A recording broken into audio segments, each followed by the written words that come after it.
motorcycle is whatever you want to make it. Turn it on, you can give yourself a real thrill.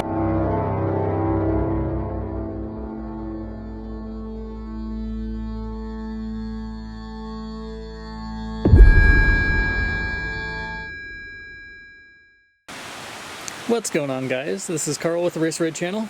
Today I just wanted to talk real quick about pipe guards. So what I have in front of me is the carbon fiber pipe guard. This one's by Moose, but there are a lot of other ones. And it works fairly well, but in my opinion, the main thing that you want to protect is your exhaust flange, which is what this connects into. And with this particular design, there's no give throughout the entire exhaust.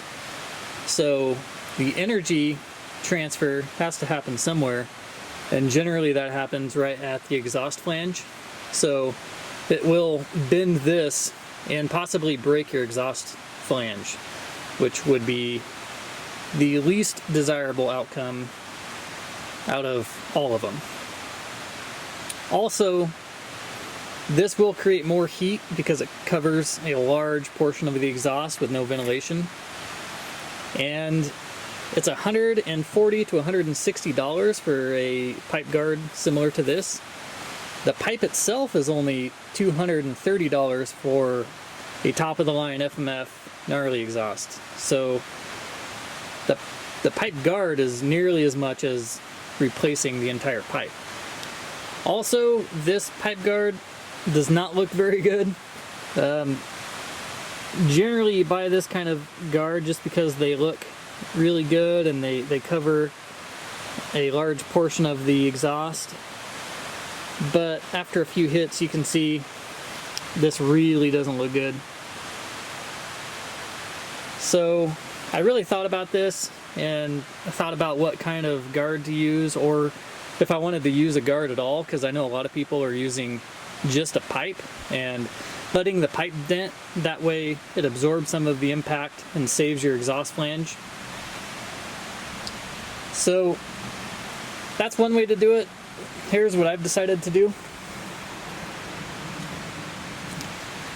I've got the FMF gnarly on there right now. So I'm just using the Tusk aluminum guard right now. And this will actually give a little bit. It breathes so it doesn't run as hot. And like I said, with impact this will give, and with the metal look it's really not going to look any worse. It might, be a little scuffed up, but it's really still going to have the metal look to it. And the main reason I went this route is for cost. This was only, I think I paid $30 for this, so it makes way more sense. And eventually, no exhaust guard is going to completely cover you, so eventually you'll have to get a new exhaust anyway if you're riding the hard stuff.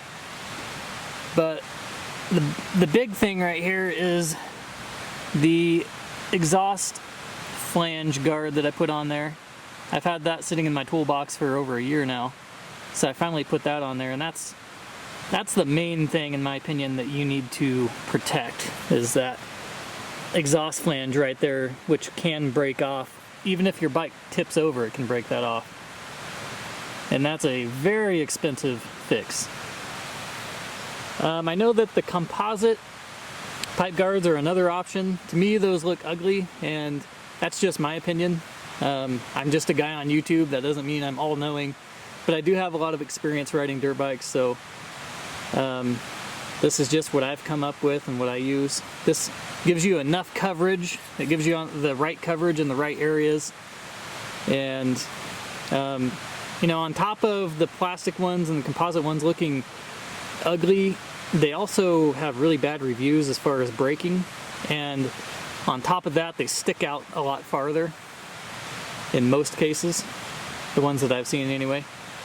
So the two options that I have been considering, or that I considered before doing this, were either running the pipe bare, which wouldn't last very long. I mean, I'd probably go a couple months without needing a new exhaust, really.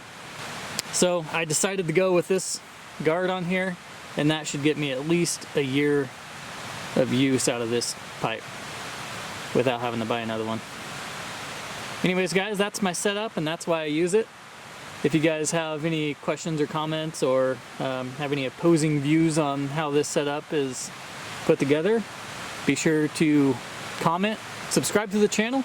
That helps me out a lot, and I'll catch you guys on the next video. Peace!